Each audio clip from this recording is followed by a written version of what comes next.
Hello, this is Jessica with On a Stack of Books, and today we are going to be doing the Read With Me, Walk With Me, and the book is A Philosophy of Walking, and this is by Frederick Gross. Hope that it lives up to my expectations because I'm very excited to read it. So the beginning, chapter 1, we're just going to read chapter 1. It's very short. Let's see, chapter 2. We might read the first two chapters because they are very short. So, chapter 1, Walking is not a sport. Walking is not a sport. Sport is a matter of techniques and rules, scores and competition, necessitating lengthy training, knowing the postures, learning the right movements. Then, a long time later, come improvisation and talent. Sport is keeping score. What's your ranking, your time, your place in the results?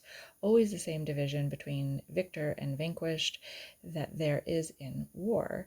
There is a kinship between war and sport, one that honors war and dishonors sport, respect for the adversary, hatred of the enemy.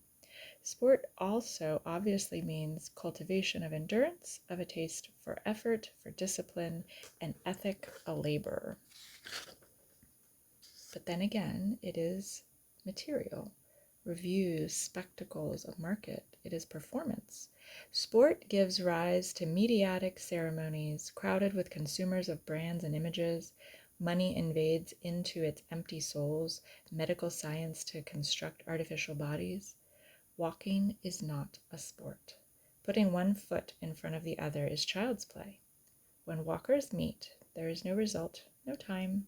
The walker may say which way he has come, mention the best path for viewing the landscape, what can be seen from this or that promontory. Efforts have nevertheless been made to create a new market in accessories, revolutionary shoes, incredible socks, high-performance trousers. The sporting spirit is being surreptitiously introduced. You no longer walk, but do a trek. Pointed staffs are on sale to give walkers the appearance of improbable skiers, but none of that goes very far. It can't go far. Walking is the best way to go more slowly than any other method that has ever been found. To walk, you need to start with two legs. The rest is optional. If you want to go faster, then don't walk. Do something else. Drive, slide, or fly. Don't walk. And when you are walking, there is only one sort of performance that counts: the brilliance of the sky, the splendor of the landscape. Walking is not a sport. Once on his feet, though man may not stay where he is. So that first chapter, it is really about enjoying the walk, not trying to compete with someone, not trying to train for anything. Although people, I have done a marathon and I walked it, and so you can train for it, but this is about enjoying the walk. This is not about, keeping track of anything or making a sport out of it. It is just the enjoyment of the walk. And so I fully embrace that. I love that. Getting outside and just enjoying. If it's a beautiful day, be happy that you're outside walking. Be happy that you physically can enjoy walking, that you don't have any aches or pains, or that you're, injured in some way that you can't walk. So just being thankful for that. I totally embrace that. Let's see, the second chapter is equally short. So let's see, this is called Outside. Walking means being out of doors, outside, in the fresh air, as they say. Walking causes the inversion of town dwellers' logics and even of our most widespread condition. When you go outside, it is always to pass from inside to another, from house to office, from your place to the nearest shops. You go out to do something somewhere else. Outside is a transition, the thing that separates, almost an obstacle between here and there, but one that has no value of its own. You make it from your place to the tube station in all weathers, with a hurried body, a mind still half occupied with domestic details, but already projected towards work obligations, legs galloping while the hand nervously checks the pockets to ensure nothing has been forgotten. Outside hardly exists. It is like a big separating corridor, a tunnel, an immense airlock. It's true that you can go out sometimes just to get some air, some relief from the weighty immobility of objects and walls, because you feel stifled indoors. You take a breather while the sun is shining out there. It just seems unfair to deny yourself the exposure to light. Then, yes, you go out and take a step round the block simply to be outside rather than go here or there, to feel the lively freshness of a spring breeze or the fragile warmth of winter sunshine. An interlude, a managed pause. Children, too, go out just for the sake of going out. At that age means playing, running, laughing. Later, it will mean seeing their friends, escaping from parents, doing something different. But more often than not, once again, outside is placed between two insides, a stage, a transition.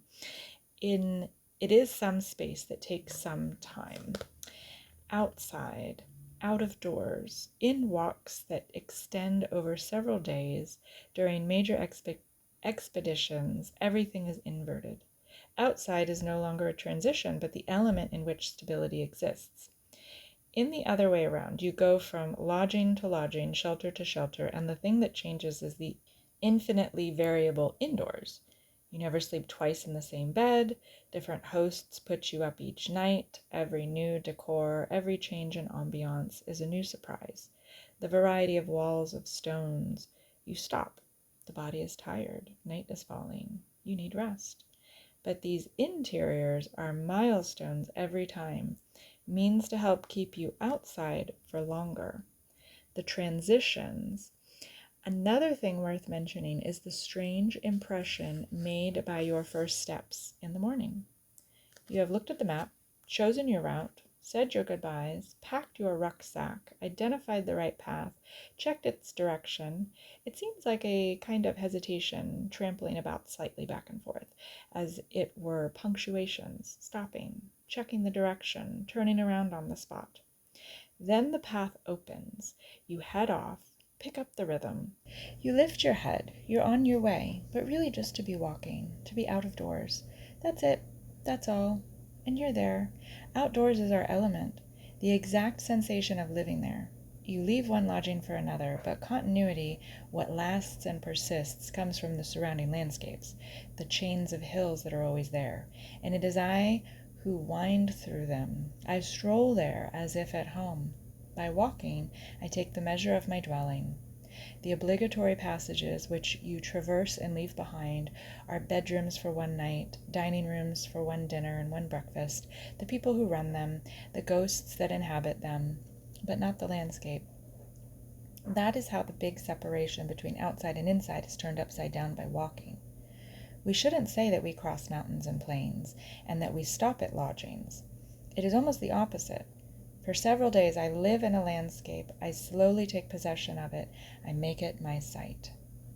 Then that strange morning impression can arise when you have left the walls of rest behind you and find yourself with the wind on your face, right in the middle of the world. This is really my home all day long. This is where I am going to dwell by walking. So that is the chapter outside. And I'm sorry, my neighbor is hammering something, if you can hear that. I just love it because it's talking about walking. It's talking about walking. It's talking about being outside, things that I love. So far, these first two chapters, I'm very happy. It just seems like a lovely, lovely book, and I think I am going to definitely, what's the word I'm looking for? I'm definitely going to connect with it or feel that, yes, that connection of how I feel when I'm outside walking. So let me know if you have read this, if you are interested in reading this, and what your thoughts are. And until next time, I will be reading.